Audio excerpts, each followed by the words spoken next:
Mirë broma. Siç kemi bërë javët e fundit, edhe sonte do të flasim për protestën, për një protestë shembullore, të paparë në historinë 36 vjeçare të Shqipërisë pluraliste, Shqipërisë që shumë nga ju e dinë që unë nuk e quaj demokratike, e quaj vetëm pluraliste. Protestë e paparës sepse për herë të parë në numra shumë të mëdhenj, shqiptarët protestojnë kundër dy partive të mëdha, kundër modelit që është ndërtuar në Shqipëri pa konsensusin ton gjatë këtyre 36 viteve. Dhe kërkojnë një zgjidhje afatgjatë, një zgjidhje për një demokraci funksionale, që nuk do të varet më nga kryetari i partisë së maxhorancës edhe i partisë së opozitës. Nuk është fjala pra vetëm për dy persona, Sali Berishën dhe Edi Ramën. Është fjala për modelin, që nesër të mos kemi një Sali të dytë dhe një Edvin të dytë. Për këtë arsye unë kam ftuar sot në studio Edviol Kullurin, ndryshe i njohur si Mendje Ndrituri. Krye Ndrituri, më fal. Dhe me të do të flasim për protestën. Ta nisim nga kjo me që më korrigjove, që unë bëra lapsus. Ç'është kjo nofk apo pseudonim apo mbiemër? Është një nofk që ma kanë dhënë djemt e krajinës Dukatit. Kanë folur mes tyre në përgjithësi për me këtë lloj themi epiteti kundrejt meje. Edhe me kalimin e disa viteve vendosa ta adaptoja, ta merja si mbiemër. Arsyet janë të shumta, po realisht në dokumenta kam akoma mbiemrin e vjetër, nuk e kam ndryshuar, po në rregull. Atëherë ta sqarojmë pak pse ti u bëre Mendje Ndrituri i Dukatit, pastaj të flasim për protestën aktuale. Pse mendonin ata që ti ishe Mendje Ndrituri? Krye Ndrituri prapë. Po atë din ata, sepse ashtu e kanë menduar, ashtu e kanë thënë. Unë për disa vite thjesht i kam dëgjuar, pastaj vendosa që ta merja, se ndodhen dhe disa gjëra tjera në jetën time personale. Ti ke drejtuar një protestë të banorëve të zonës Dukatit kundër zaptimit të pronave në mënyrë arbitrare nga qeveria, dhe kjo ka shkaktuar dhe divorcin tënd me Partinë Demokratike, në cilën ti ishe antar, madje kishe edhe funksione në degën e Partisë Demokratike në Vlorë. Po, unë kam hyrë në Partinë Demokratike në 2006, për shkak të përkatësisë familjes time, që është një familje me prirje të djatha. Jam futur atje në influencën e babait tim, se ai kishte dëshirë që nëse do merresha ndonjëherë me politikë, të merresha me ato parti ose atë parti që ai e quante të djathtë. Unë realisht që në fillimet e mia kam pas shumë dyshime të forta që Partia Demokratike ka qenë ndonjëherë djathtë. E kam shprehur këtë, madje kemi pas dhe debate me babain lidhur me këtë çështje, por gjithsesi për shkak të moshës së re që unë isha 22 vjeç, në atë vit që jam futur, vendosa të bashkohesha me Partinë Demokratike. U futa, u integrova atje, u bëra kryetar seksioni, sekretar grup seksioni me kalimin e kohës, dhe gjatë viteve fillova të kuptoja që aty kishte diçka që nuk shkonte. Domethënë diçka thellësisht të gabuar në lidhje me atë që kjo parti deklaronte se ishte dhe atë që kjo parti ishte në të vërtetë.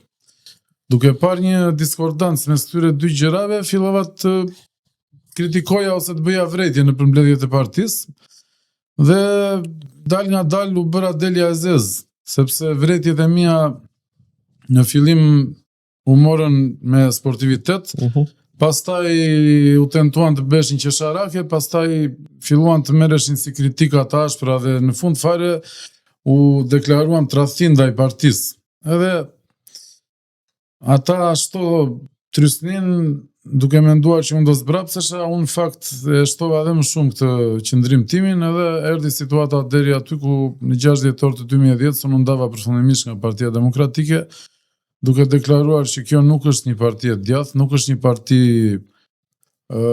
me prirje atetariste, është një parti që përdor metoda të dyshimta të politikë bërjes, metoda të them prapanike, për shembull blerje votës me lek, kërcënime për heqjen e njerëzve të familjes. Ti nuk më me kaq.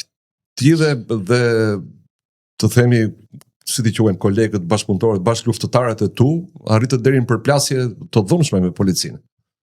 Po. Dhe për këtë arsye qeveria e asaj kohe dhe strukturat ligjzbatuese të ngritën dhe padi penale. Po, është e vërtet. Unë nuk dola nga partia me njëherë, unë fillova të organizoja kuvendin e krajinës Dukatit në 29 maj 2010, bashkë me disa shokë të mi, ish shok më saktë se e dezertuan ose e tradhtuan kuvendin dhe për këtë arsye ne patëm dhe një prishje të shoqërisë tonë. Vendosëm që të mblidhnim në fushën e sportit në Dukat të ri gjithë burrat e Dukatit. Edhe mblodhëm rreth 800 burra. 120 ishin një për çdo fis të Dukatit. Ishin moshe thyer e avancuar, domethënë mbi 70 vjeçar dhe ulën pas krave tan, dhe të tjerët ulën përpara këmbkryq në shesh, në fushën e sportit. Edhe këtë i quajtëm kuvendi i madh i Dukatit, më mbrapa u quajt kuvendi i Krajinës Dukatit, sot quhet kuvendi komunitar i Krajinës Dukat Ragjas Radim Orikum, për shkak se është integruar e gjithë Krajina dhe fshatrat e tjera dhe Orikumi, që marrin pjesë tashmë në këtë kuvend. Edhe aty patëm një, domethënë punuam rreth 20 ditë derisa në 19 qershor 2010 e mblodhëm këtë kuvend. Atë ditë është mbledhur kuvendi, atë ditë është themeluar. Në kuvend unë deklarova që puna ime sot mbaron si organizator dhe si drejtues dhe do të bëhem thjesht një antar i thjesht i kuvendit. E kisha shumë sinqerisht këtë të them të vërtetën, por hasa me... Po pse ishe kundër, nga që kishe impenjime në Partinë Demokratike?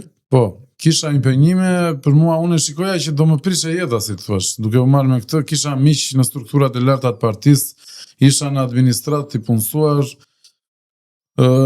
isha në pjesë e administratës të partisë, përveç se administratës shtetërore, dhe e kuptoja shumë mirë që duke u marrë me një gjë të tillë do hasja me përballjen e partisë dhe me të gjithë administratës.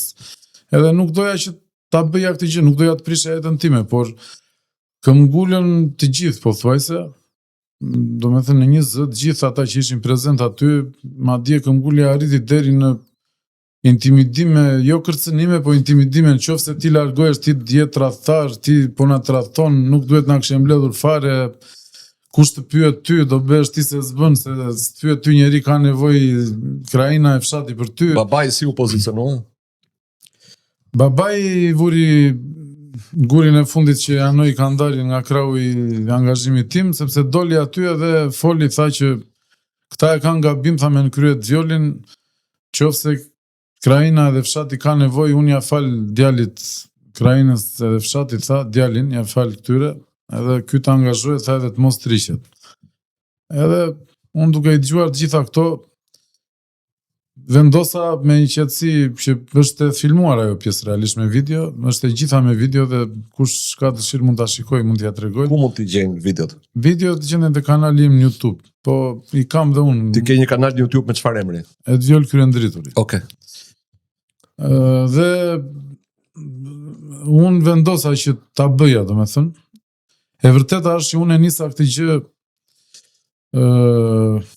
ka nisur, domethënë, nga një person që ishte nga fshati jon, Hasan Alili.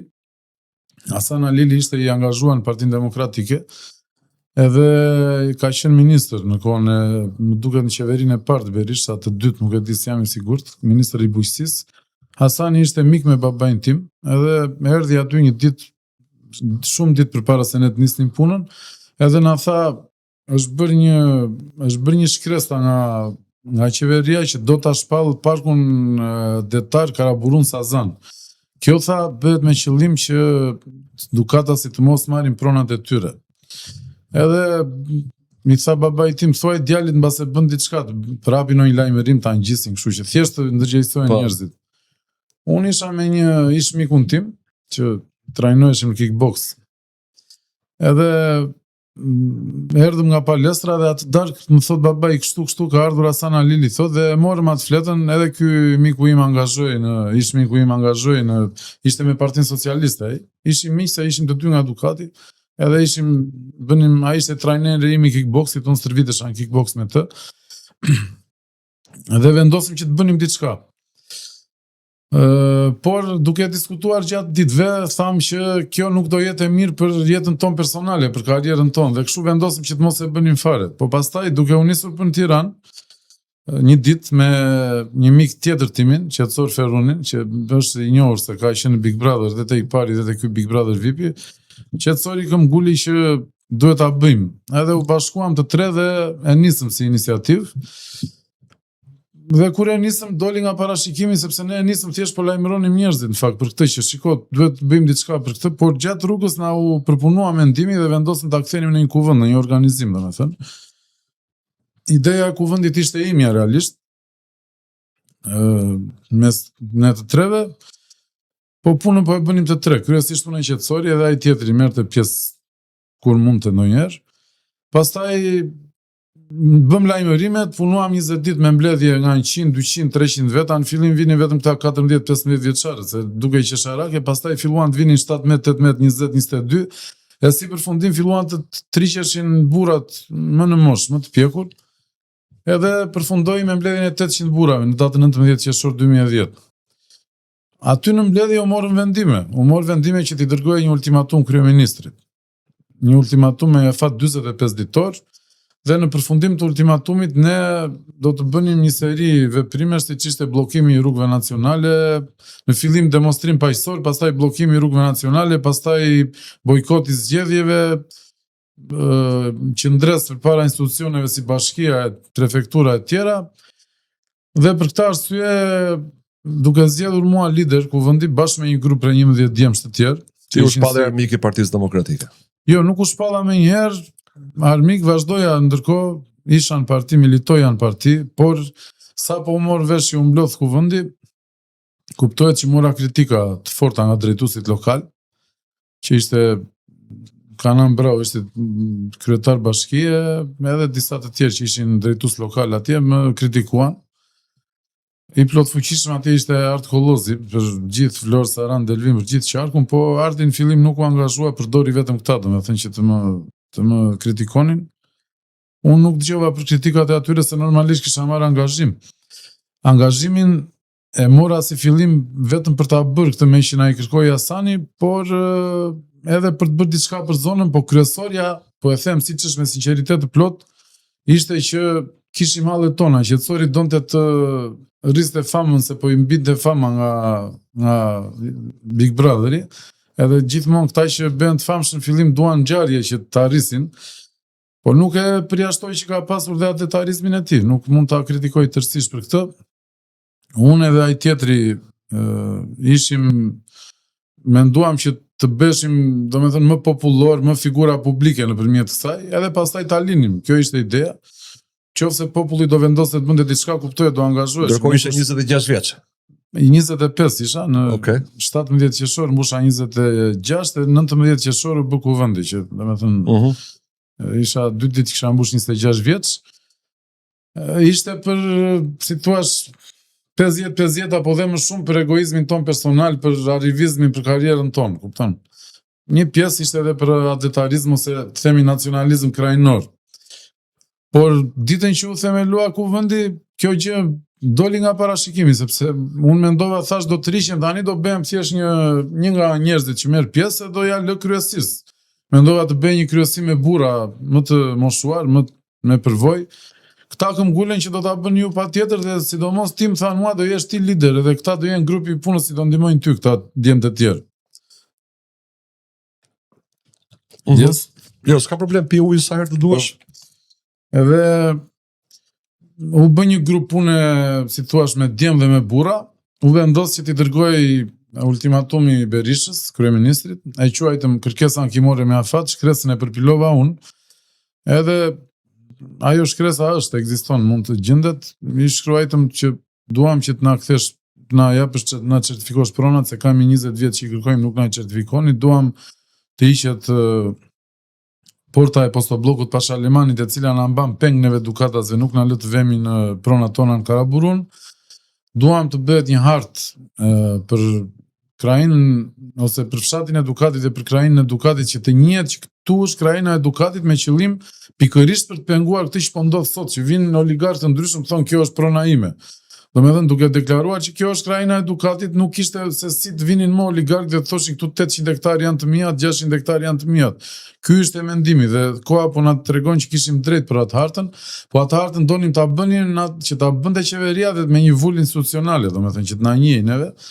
Edhe donim, edhe njëra kërkesë ishte shumë politike dhe kombëtariste, realisht nuk ishte krajinore. Ne formuluam kështu që marrja e mendimit të dukatasve për çdo vendim ose veprim të shtetit shqiptar i cili cënon jetën, shëndetin, lirinë ose pasurinë e banorëve të krajinës dukatit. Pra donim referendum vendor. Pra një konsultim të detyruar publik. Referendum, domethënë jo marrja e mendimit si konsultim. Konsultimi është gjë më e butë. Ne donit vendimarrje. Vendimarrje, kupton? Okay. Ne shkruajtë marrja e mendimit, po në fakt ishte fjala për vendimarrje, që pa vendimin ton nuk mund të bëni ju asgjë këtu.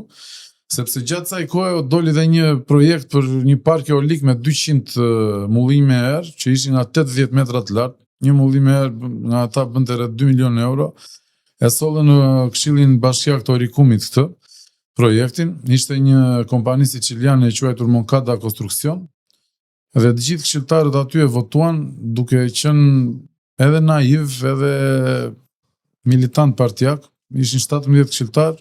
Isha i vetmi person unë që u ngrita dhe e kundërshtova në cilësinë e juristit bashkisë. Pse ishe kundër? Isha kundër sepse si kompanisë Moncada Construction na dha mundësinë që ne të bënim pyetje, domethënë, edhe këta këshilltarët që ishin kapur apo kishin pranuar paraprakisht na bënin reklam, thoshin do zhvillohet vendi, do bëhen rrugë në male tjera, po në të vërtetë ideja ishte ata të bënin mullin me erë do shpërndaheshin në një sipërfaqe prej rreth 20-25 kilometra këto, nga maja e Korrës së Karaburun deri në majtë Thanasit që është në qafë Llogorajit, pra një gjatësi shumë e madhe dhe ndoshta do kalon edhe nga krau tjetër i Luginës, nga krau i maleve të ku është territori maja e Qorës, domethënë andej dhe që është territori Dukat, Tragjas, Brataj, Gjorm e tjera, se janë fshatra që i njohin këta zonës. Pra, praktikisht gjithë kurorën e maleve tona do t'i pushtonte ky projekti me mullim me erë, dhe këta kishin plan me sa morën vesh të rrethonin edhe një pjesë të maleve, ndoshta edhe që nga baza, me pretendimin që këtu duhet të mbrohet projekti se bënte 500 milionë euro. Domethënë një mullim bënte 2 milionë euro, ishte 80 metra i lartë. Edhe ai përfaqësuesi i kompanisë na dha mundësinë t'i bënim pyetje. Dhe unë i bëra disa pyetje në italisht aty, i thash, pyetja e parë, i thash, çfarë përfitojmë ne si krajin, edhe Shqipëria si shtet. Tha, ju do përfitoni qiran e tokës ta. Domethënë një përgjigje qesharake, pa pranueshme.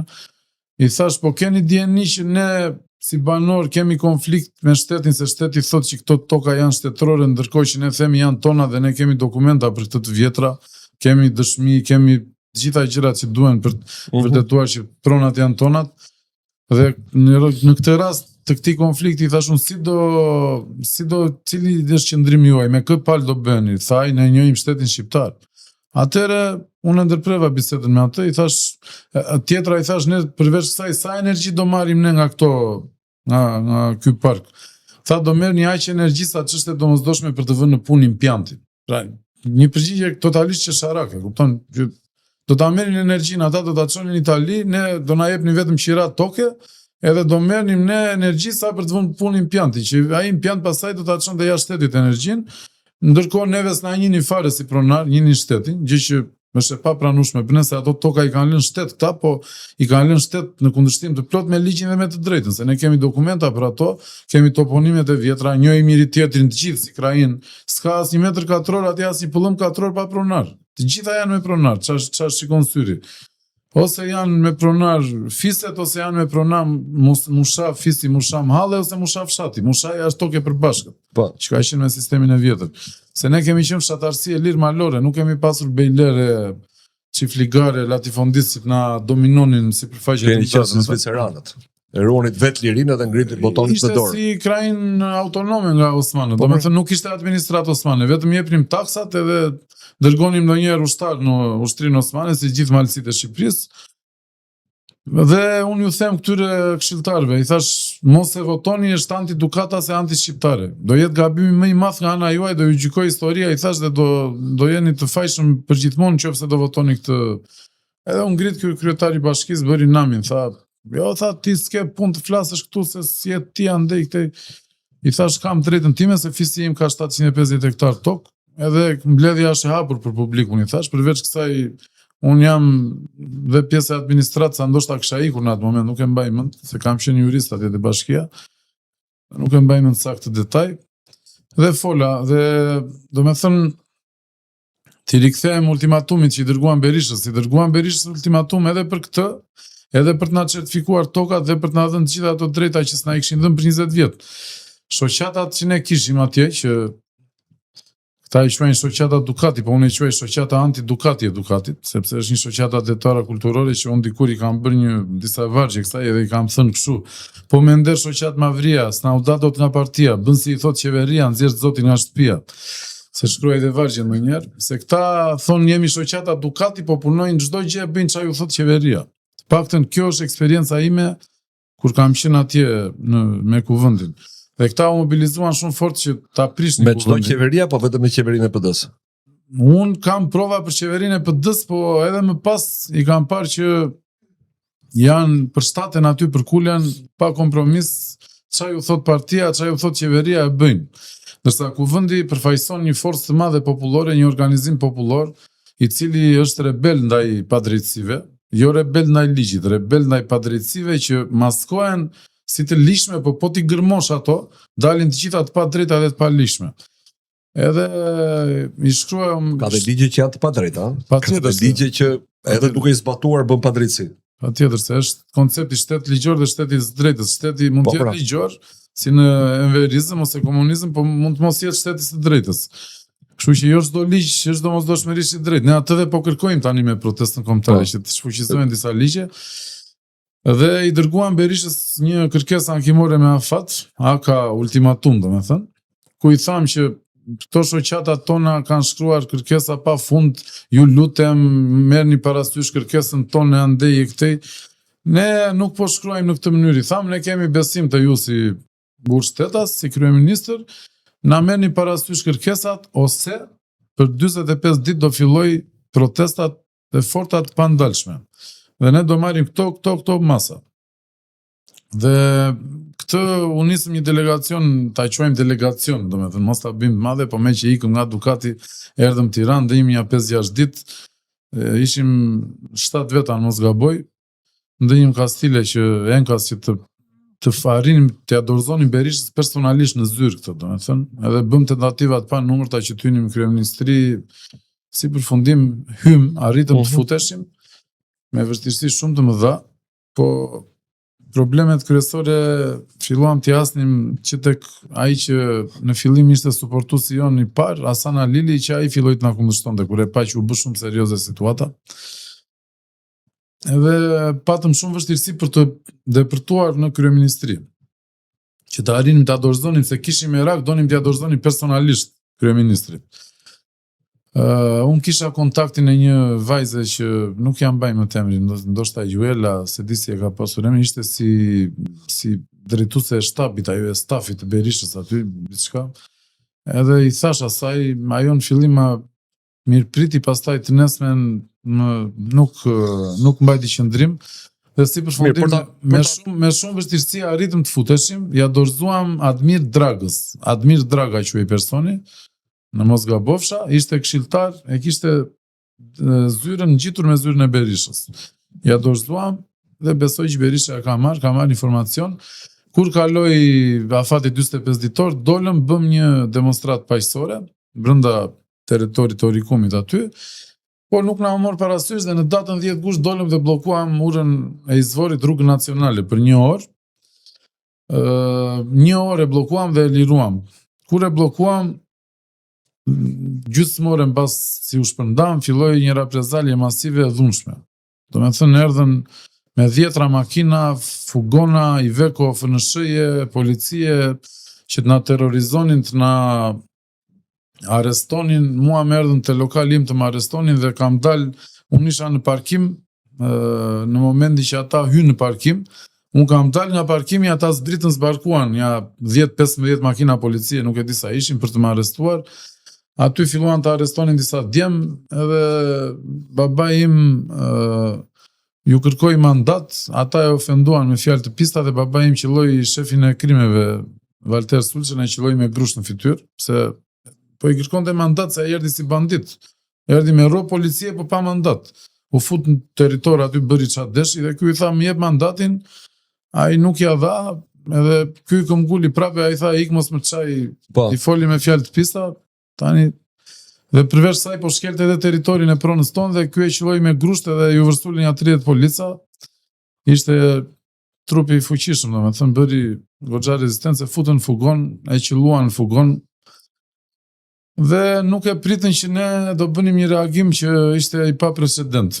Unë shkova në Dukatëri, riorganizova se 1000 veta kishim qenë 2 orë më parë. Riorganizova njerëzit, nga 1000 u katandis numrit e 5-600 se ikën dhe gratë që ishin në protestën e pare, fëmijët e tjera. Ku fillon dhuna. Po dhe një pjesë e disa djemve u shmangën, u përvodhen.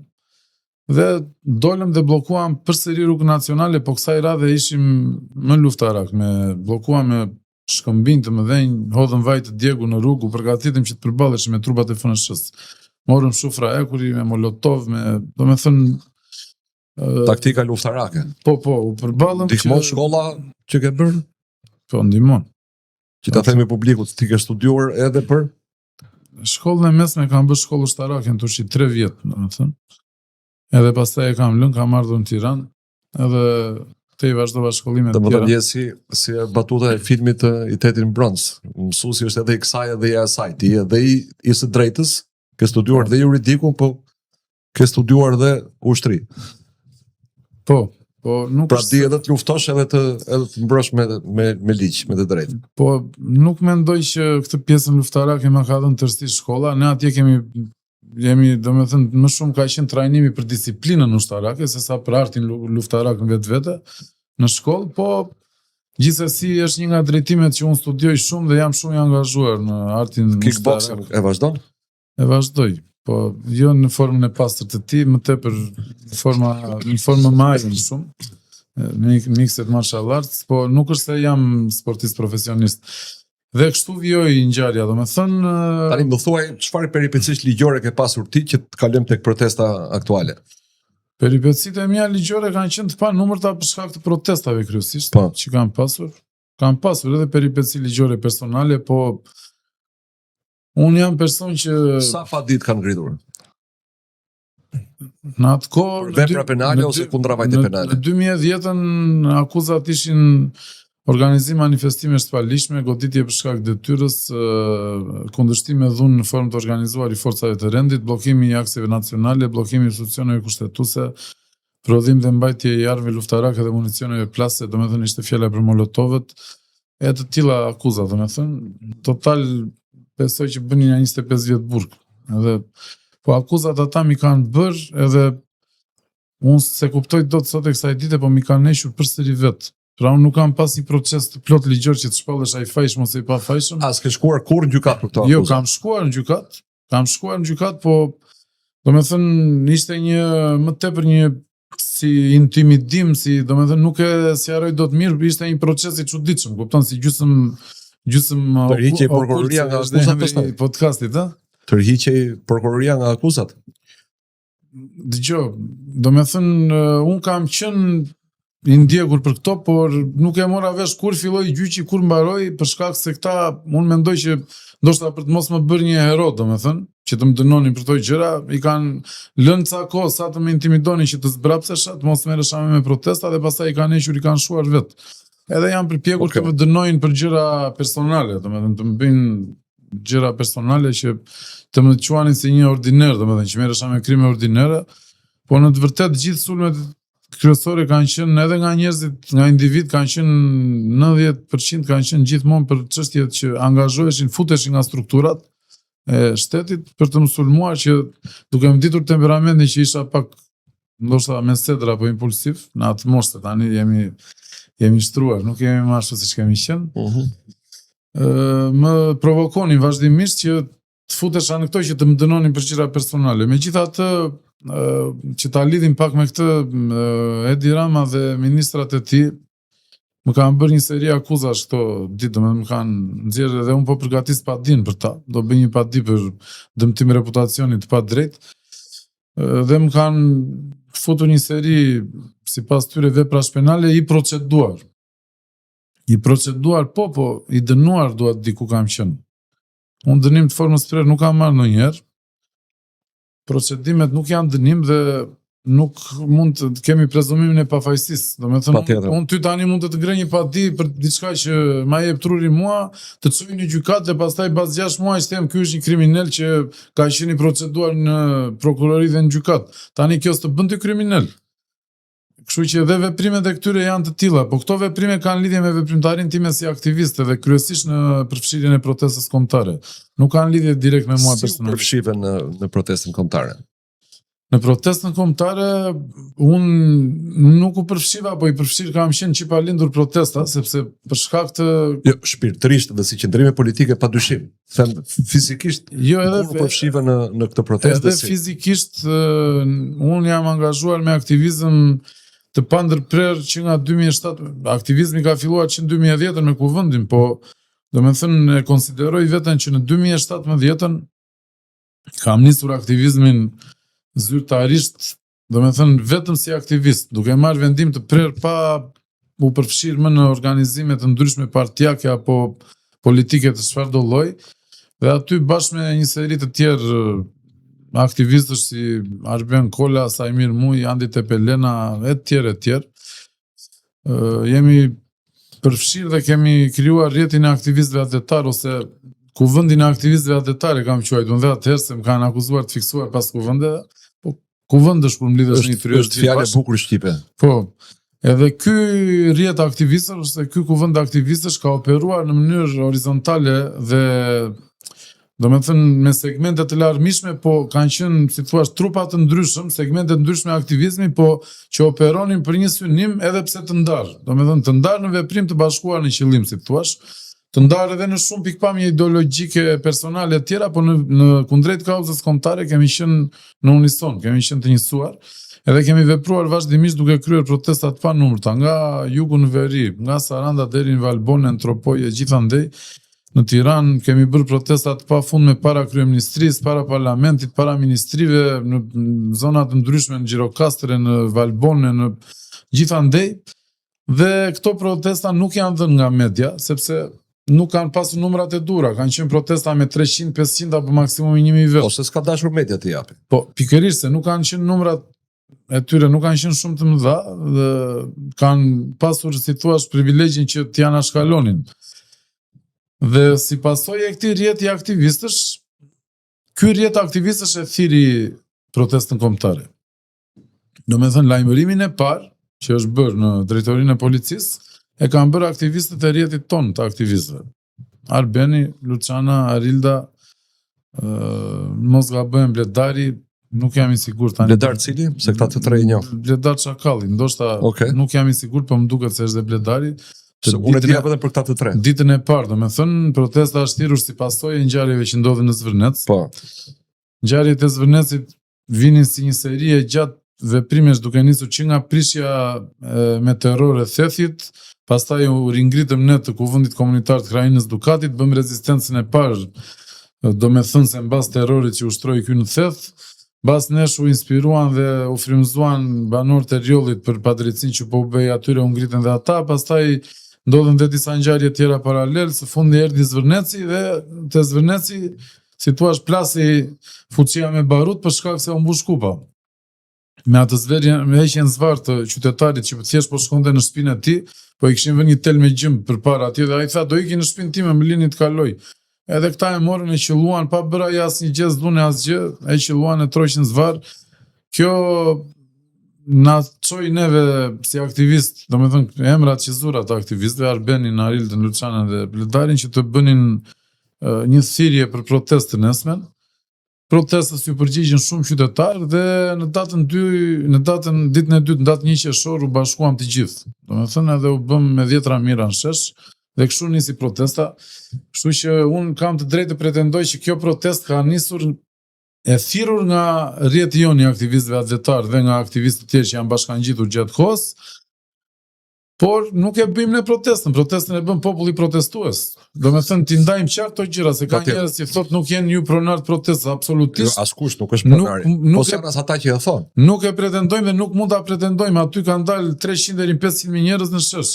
Dhe janë dhe shumë 10 mira të tjerë, ndoshta 100 mira të tjerë që nuk dalin, po janë me zemër, me shpirt janë aty në protest, kështu që s'mund të jemi ne pronarët e protestës, po ngelet fakt që ne e thirrëm protestën. E thirrëm, bëm koordinimin dhe vazhdojmë ta bëjmë koordinimin e protestës me mundësitë që kemi, edhe kështu vjen.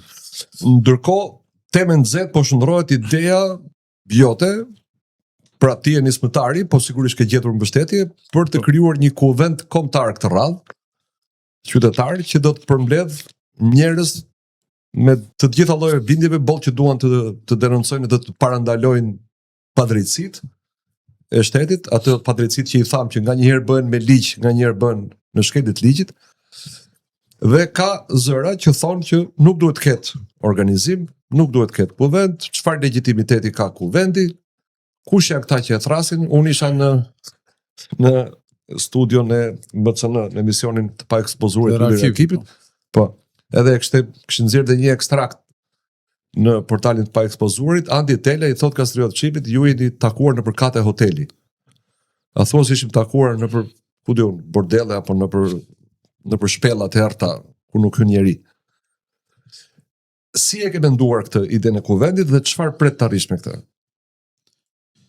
Idenë e kuvendit unë e kam pasur gjithkohës, që nga 2017 ju kam bërë thirrje aktivistëve, këtyre aktivistëve që zura në gojë, po edhe shumë të tjerëve që kanë qenë pjesë e rrjetit ton, ju kam thënë është domosdoshmëri që ne të ndërtojmë një strukturë, një tryez të gjithë përfshirëse nga gjithë Shqipëria, ku të jenë gjithë aktivistët, të jenë gjithë përfaqësuesit, njerëzit domethënë më aktiv antisistem të gjitha krajinave, të gjitha qyteteve të Shqipërisë.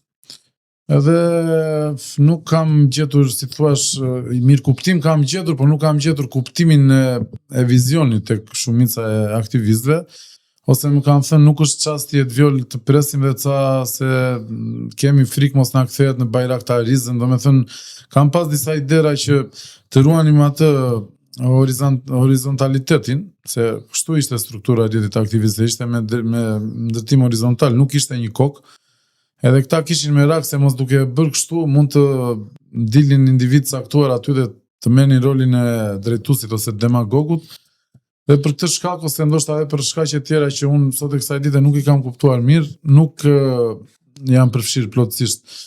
Më kanë dhënë mirë kuptim, po nuk kanë marrë veprime, nuk kanë ndërmarrë veprime. Dhe unë e kam pasur këtë ide gjithkohon që ne duhet bëjmë një tryez mbar kombëtare, duhet mblidhemi në një vend, gjithë njerëzit që janë kundër sistemit të vjetër, që nga 44 e këtej, edhe që kanë ide përparimtare, duhet të kemë patjetër një... Ka bërë re që në ligjërimin tënd e lidh vazhdimisht me 44-ën. Pse me 44-ën dhe jo me 91-shin?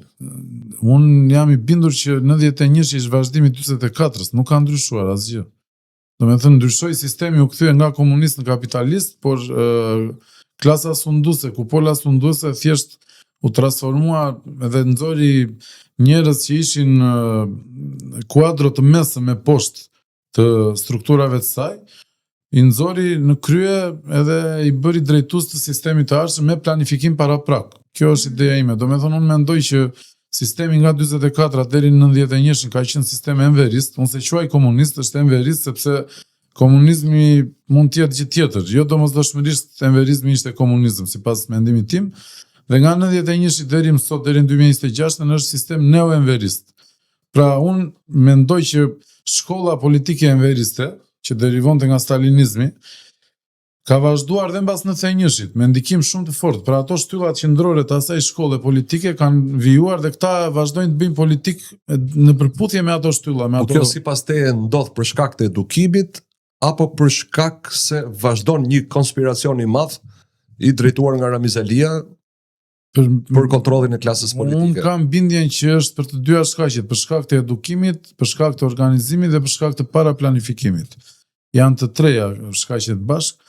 Edhe edukimin këta e kanë marrë të tillë dhe nuk shpëtojnë dot nga ai edukim. Pra këtyre ju duhet një riformatim i thellë ideologjik dhe një rikonceptim total i botkuptimit tyre që këta nuk mund të arrijnë më tani se kanë vajtur gjithë nga 55-60 vjeç. Po faktorin e jashtëm si e shikon në këtë mes? Si mendon që kanë ndikuar ata që ne i quajmë aleatët, miqtë e mëdhenj të Shqipërisë? Njëja ime e faktorit të gjeopolitikës në mënyrë profesionale është e kufizuar dhe unë nuk e kam zakon që të flas me kompetencë për gjëra që nuk i di mirë, po unë mendoj që ato fuqi që sundojnë botën sot, ose i kanë lënë se ju janë dashur kështu, që i kanë lënë si vazhdim, ose ndoshta nuk kanë mundur do t'i shkullin për shkaqe që janë akoma të paqarta, edhe sot ndoshta ju ka ardhur koha që t'i shkullin dhe po veprojnë. Nuk mendon që ambasadorët e huaj në Shqipëri jo rastësisht kanë pasur pushtet, që ata kanë përcjell këtu vijën politike, diplomatike të vendeve nga vinin, por kanë gjetur vesh të gatshëm për të dëgjuar, për të bërë gjithçka që don ata. Me këtë nuk duhet shfaqsoj shqiptarët, asnjë zyrtar shqiptar nuk e shfaqsoj. Mendoj që këta ambasadorët e huaj, një teori e imja, domethënë mund ta quaj teori, se nuk mund të them që është kategorikisht e vërtet objektive. Unë mendoj që ndoshta ka ndodhur një kompromis, këta i përkasin atyre që i kanë përkitur dhe para 90-s, ndoshta në një fshehtësi. Dhe është bërë një kompromis, ju do qëndroni, nuk do na lejoni neve që nuk do na prishni punë neve në linjat tona kryesore me të rinj, stabilitet. Por dhe ne nuk do t'ju cënojmë në atë planin që keni ju për të mbajtur situatën siç e doni ju. Dhe ndoshta ky moment po vjen drejt fundit tashmë, sepse ndoshta ta themi shqip, mbase amerikanët edhe perëndimorët tani e konsiderojnë të volitshëm çastin për t'i shkullur me rrënjë këta. Mendoj unë, ndoshta thash është një mendje që kam, nuk mund të them që është e vërtet. Edhe mbase nuk kanë mundur do t'i shkullin për shumë arsye. Një arsye mund të jetë që varet si i kanë bërë marrëveshjet e para 90-s me Gorbaçovin e me këta të tjerët. E din amerikanët atë si i kanë bërë ato marrëveshje. Unë s'flas dot për atë, po unë di një gjë që struktura politike enveriste nuk është shkullur, ka vazhduar dhe vijon të jetë akoma në këmbë në formën e saj politike dhe në format e saj të errta, vijon të sundoj Shqipërinë nëpërmjet PS-s, PD-s, LSI-s dhe bishtave të tjera që vinë rreth këtyre. Këta janë shumica dërmuese zgjatimi drejt për drejt i linjës politike enveriste. Thjesht kanë marrë emra të rinj, janë bërë sikur janë përçarë me njëri tjetrin për të përçarë popullin, por në fakt po ti shikosh në shtyllat qendrore janë në njësim të plot. Për shembull, një nga shtyllat është mos certifikimi i pronave. 4/5 e pronave të paluajtshme, këtë e kam thënë në 2011, vazhdoj ta them 2026, janë të pacertifikuara. Nuk ka mundësi. Ka shanse të gabim 36 vjeçar. Jo, nuk dëgjoj, nëse është gabim, atëherë i bie që kemi të bëjmë me drejtues shtetit tërësisht të paaftë që nuk din as. Ma e din sepse ka miratuar në kushtetutën e 98-s që prona fitohet me shitblerje, me trashëgimi, me dhurim. Genialiteti politik, diabolik i këtyre na tregon që këta nuk janë naiv, nuk janë as të paditur në artin organizativ, dhe kështu që nuk ka se si ta për 36 vjet kanë lënë pa dashje, pa certifikuar 4/5 e pronave të shqiptarëve, të pronave të paluajtshme. Ka bërë qëllimisht, të cilat kanë bërë qëllimisht edhe mos hapjen e dosjeve të sigurimit, sepse i kanë përdorur spionët e sigurimit dhe vazhdojnë t'i përdorin. Siç ti e di që edhe Parlamenti Evropian ka pritur 20 e ca vjet për të dënuar krimet e komunizmit. Haveli i ndrit shpirti atje ku është, u lodh duke kërkuar një rezolut për dënimin e krimeve të komunizmit. Këta që kemi nuk e bëjnë. Siç nuk thon më një fjalë për Kosovën, se ti ke qenë adoleshent, po duhet kujtohesh në vitet 90 Berisha fliste non-stop për Kosovën. Kosova, Bashkimi Kombëtar, ideali jon, se zemën goja askush Kosovën.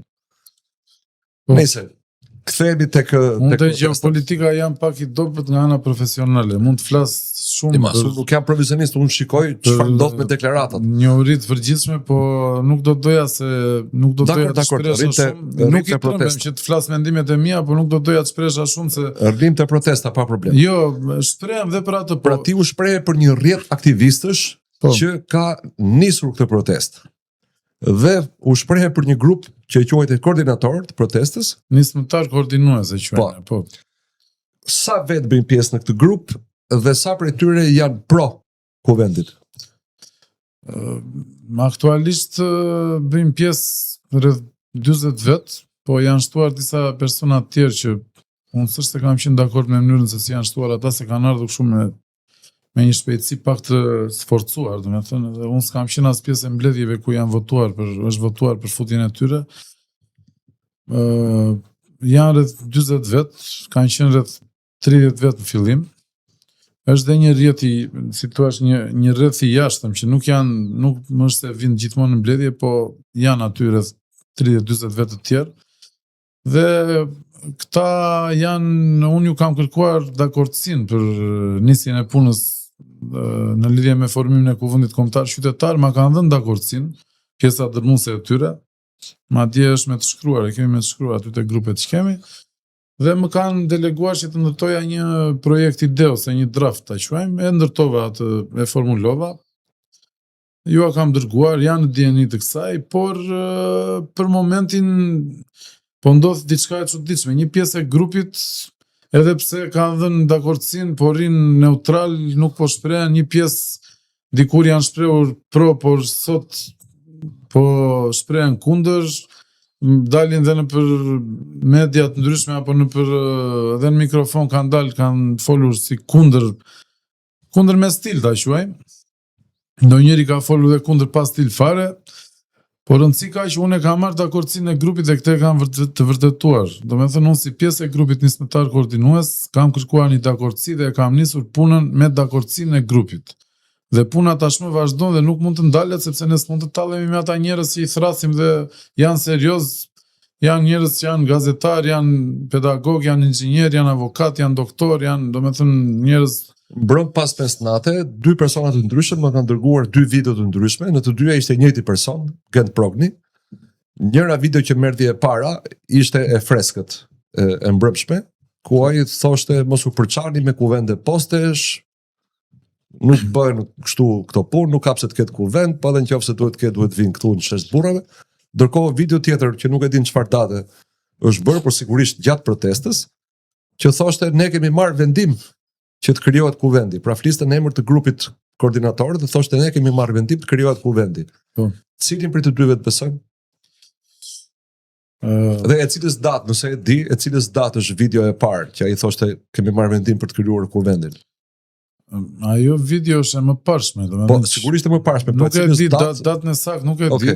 Është një video të Blendi Fevziu, po gjithsesi unë mund të them kështu që duke qenë pjesë e grupit nismëtar koordinues, për të ruajtur atë kohezionin e grupit dhe për të ruajtur edhe, si thua, koherencën me qëndrimet e grupit, them nuk më takon të shprehem për personat veçantë të grupit që për qëndrimet e tyre, rëndësi ka që disa njerëz kanë qenë pro, pastaj kanë ndryshuar mendim, ai është mendimi i tyre, sepse kanë ndryshuar mendime din ata dhe e kanë shprehur, po unë nuk jam dakord me mendimet e tyre, por nuk kanë të drejtë më thonë mua sot ose asaj pjesë të grupit nismëtar koordinues që po punon për ngritjen e kuvendit, nuk kanë të drejtë që të na thonë mos punoni. Pse? Sepse ne kemi marrë dakordsinë, kemi nisur punën, ju kemi bërë thirrje njerëzve, domethënë qytetarëve në protest, që janë ta mbledhin këtë kuvend. Dhe tani ne nuk mund të tallemi me njerëzit dhe të bëjmë deklarime të kundëra, të themi me që kanë ndryshuar disa njerëz mendim, ne të themi nuk do ta mbledhim ose nuk do punojmë. Sa vetë e kanë përkrahur idenë e kuvendit në dijenin tënde? Po rreth 20 pra që ti e ke të konfirmuar. Rreth 20 vjet e kanë përkrahur.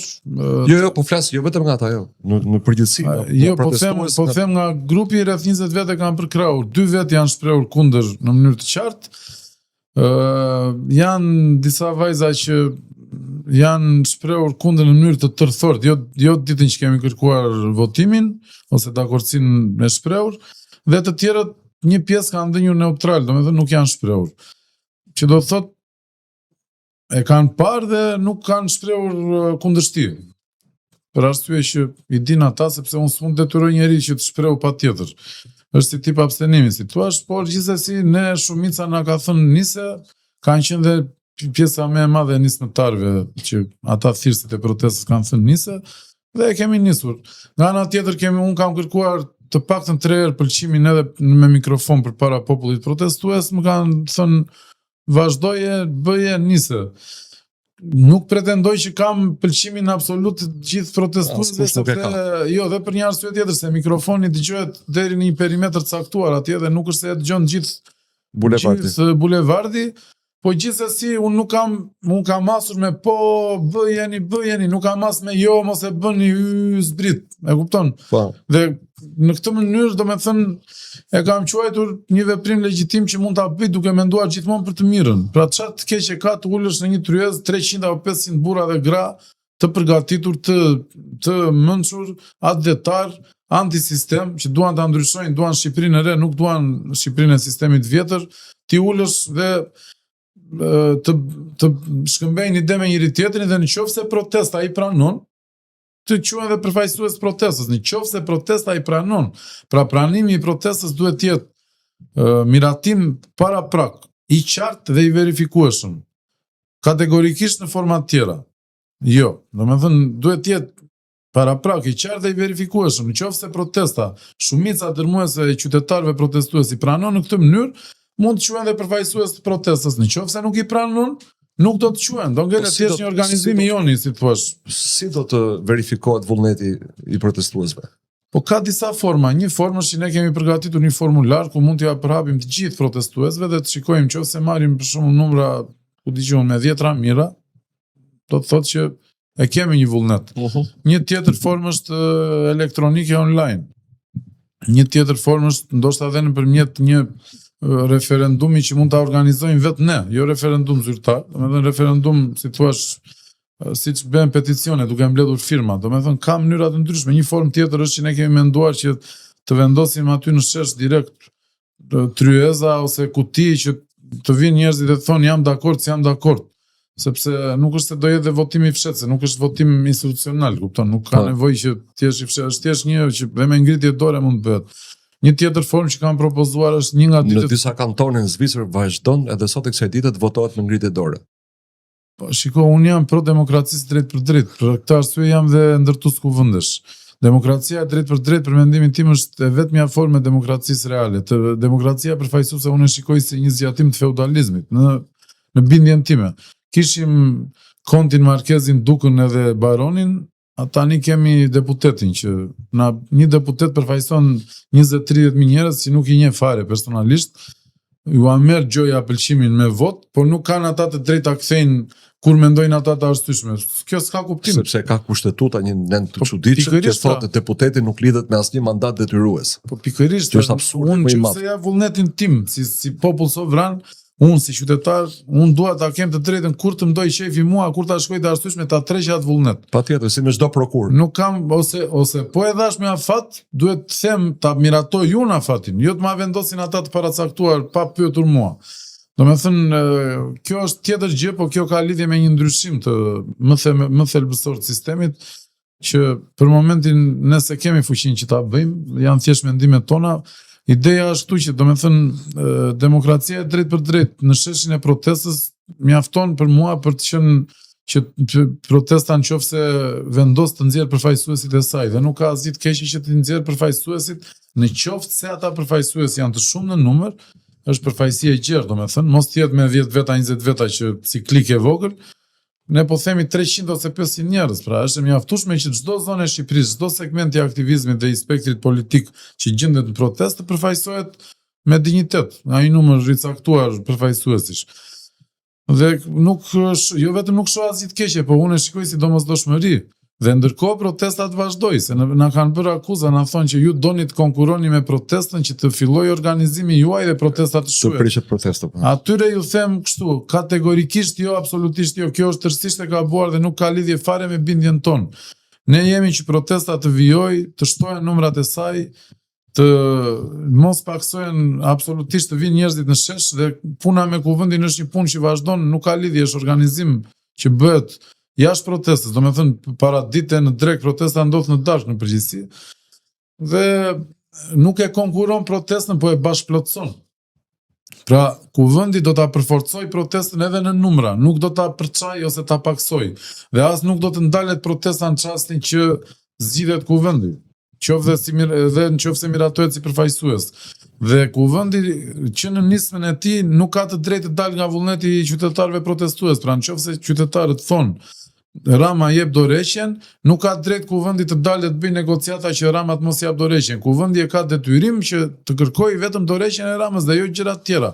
Jo proponoj strategjinë të themi se si të arrihet sa më shpejt? Si?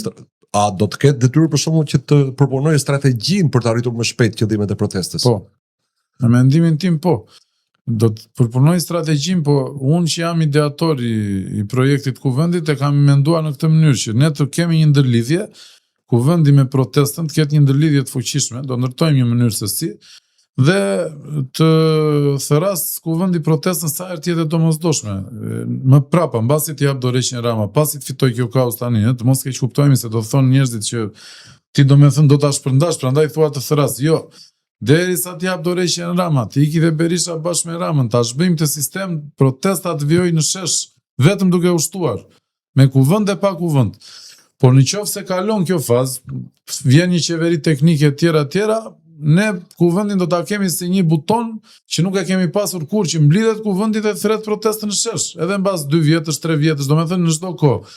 Është një institucion i ri shoqëror, pra që unë propozoj të ngrihet, ndërsa për pyetjen që më bëre, në lidhje me strategjinë, në qoftë se kuvendi do zgjidhet përfaqësuesi protestës, nga vetë protesta, atëherë patjetër që aty do ketë njerëz shumë të ditur, shumë të mençur, aktivistë me veteranë që janë me vite me dekada në aktivizëm, që janë advetar të sinqert, janë antisistemi të vjetër, dhe ata patjetër që duke ulur bashkë me njëri tjetrin do kenë mundësi që të bëjnë një tryezë të madhe dhe të prodhohet mendim shumë i përparuar vizionar për këtë çështje. Dhe mendoj që kur ulen 500 burra dhe gra të këtij niveli, të këtij kalibri bashkë, ai është tamam formimi i trurit. Është si truri që bashkohen të gjitha ato neurone dhe formohet një organ mendimi. Pra, ne kemi grupe në protest, grupe me 10, me 15, me 20, me 50 njerëz që mblidhen aty, organizohen, që janë si, të themi, grupe brenda protestës. Për shembull, kemi disa janë nacionalist, disa janë djathtist, disa janë majtist, disa janë flamingo, disa janë kështu e disa janë ashtu, po nuk kemi asnjë grup kaq masiv që të jetë heterogjen i përbërë nga të gjithë ta bashkë, e të mblidhet dhe të flasë si do veprojmë ne për që të ketë sukses protesta. Dhe kuvendi do të jap personifikimin, do të jap, do me thënë, materializimin këtij grupi të madh kaq masiv. Dhe unë nuk e kuptoj këta që kundërshtojnë kuvendin, na nuk arrin ta perceptojnë këtë gjë, që do jetë si një organ mendimi i jashtëzakonshëm brenda protestës, dhe çdo vendim që do marr kuvendi, vendimet madhore të tij pra, që kanë lidhje me vetë fatin e protestës dhe të ecurisë përgjithshme të kauzës, mendimi im që jam ideatori i kuvendit është që këto vendime të paraqiten para protestës, para mbledhjes së popullit dhe të kërkohet përsëri miratim për çdo vendim. Në këtë mënyrë kemi një trup që prodhon mendim të avancuar, kemi dhe një trup qytetare që miraton këto vendime. Dhe kjo do jetë një lartësim i jashtëzakonshëm i protestës. Nuk do jetë ulje siç e paraqesin këta që janë kundër kuvendit. Kjo është. Më pëlqeu shumë ajo që the për demokracinë direkte, sepse edhe unë jam udhëtar i fortë i demokracisë direkte dhe mendoj që është e vetmja zgjidhje, sepse këto ndarjet të majtë të djathtë vetëm sa na kanë përçarë dhe kanë lejuar elitën që të na manipulojë. Kollaj, ajo që na bashkon mendoj unë është e drejta e votës. Nëse ka një referendum, edhe nëse opsioni im rrëzohet, unë jam i qetë, sepse është rrëzuar me referendum. Kam dështuar unë që të bindë shumicën. Ama kur vendos një elit, një klik, një band, tu pastaj fillon problemi. Dhe edhe unë shoh se sfida do tjetë ta quajmë teknologjia që do të zgjidhet për të vjel bendimin e qytetarëve. Do shta një kombinim i metodave tradicionale, votimit me dorë, peticionet dhe platformave elektronike, mbase do jetë një ndërthurje të dyjave. Jemi në fund ndërkohë, të njoftoj që duhet jemi ekonomik. Ka mundësi të shumta se si mund të bëhet ndërlidhja e gjithë qytetarëve protestues ose dhe qytetarëve të tjerë për këto lloj referendumesh, qoftë institucionale, qoftë jashtë institucionale, domethënë. Mënyra ka disa, unë kam besim dhe te mënyrat e vjetra, thjesht duke kërkuar firmat e qytetarëve ose duke hapur kuti votimi në çdo qytet, po kam dhe besim tek metodat e reja elektronike online. Gjithsesi, metoda më e thjeshtë, më direkte është që kuvendi kombëtar qytetar do ketë të drejtë, në qoftë se protesta ja miraton këtë drejt, do ketë të drejtë të thërras protestën që unë e kam quajtur mbledhja e përgjithshme e popullit shqiptar në shesh. Pra, ajo mbledhja me 300 deri në 500.000 njerëz, për atë e kam fjalën. Ku do t'i mbledhësh 300.000 apo 500.000 njerëz? Si merr sheshi as 300.000 as 500.000. Aty ku kanë qenë, pra ku janë mbledhur në bulevard. Po nuk bëhen 500.000 nëse. Bëhen shumë, po jo 500.000. Sa kanë qenë datë 20 qershor dhe në datë 4 korrik?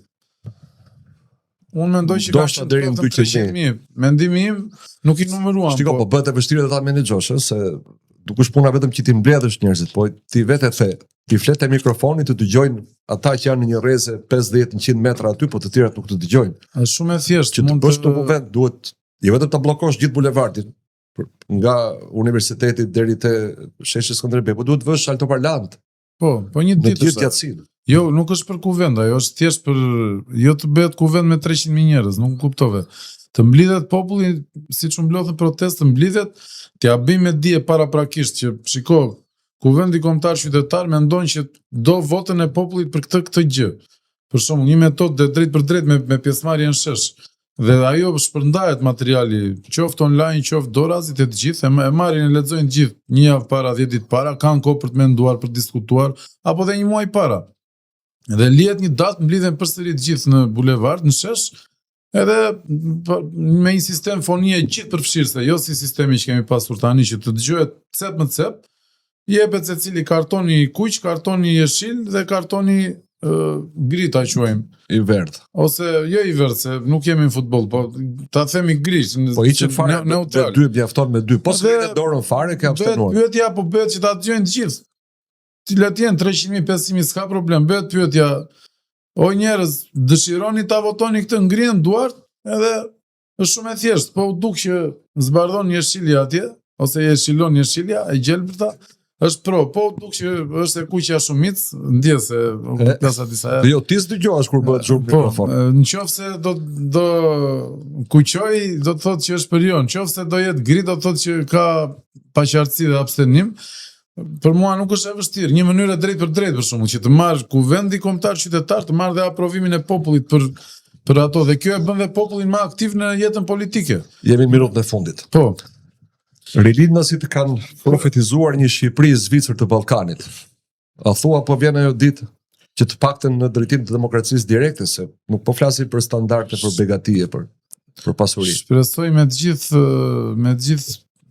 gjithë zemër, shpresoj që ajo ditë jetë afër dhe të vi, po në qoftë se vjen, të vi si një vendim gjithë përfshirës i mbar popullit shqiptar, i të gjithëve, jo si një imponim i disave, domethënë, se kështu po na akuzojnë neve, sikur ne duam të imponojmë modele që s'janë kushtetuese, apo ku dëgjojmë ne, po kërkojmë ndryshojmë të rrëzojmë institucionet kushtetuese, të vazhdoj punën qeveria, parlamenti, gjithë institucionet. Ne po kërkojmë një përfaqësi të protestës, në qoftë se një përfaqësi dhe një situash, një kuvend drejtues me njerëzit më të mençur që ka protesta, më të fortë në aktivizëm dhe më atletar, në qoftë se vetë protesta e pranon.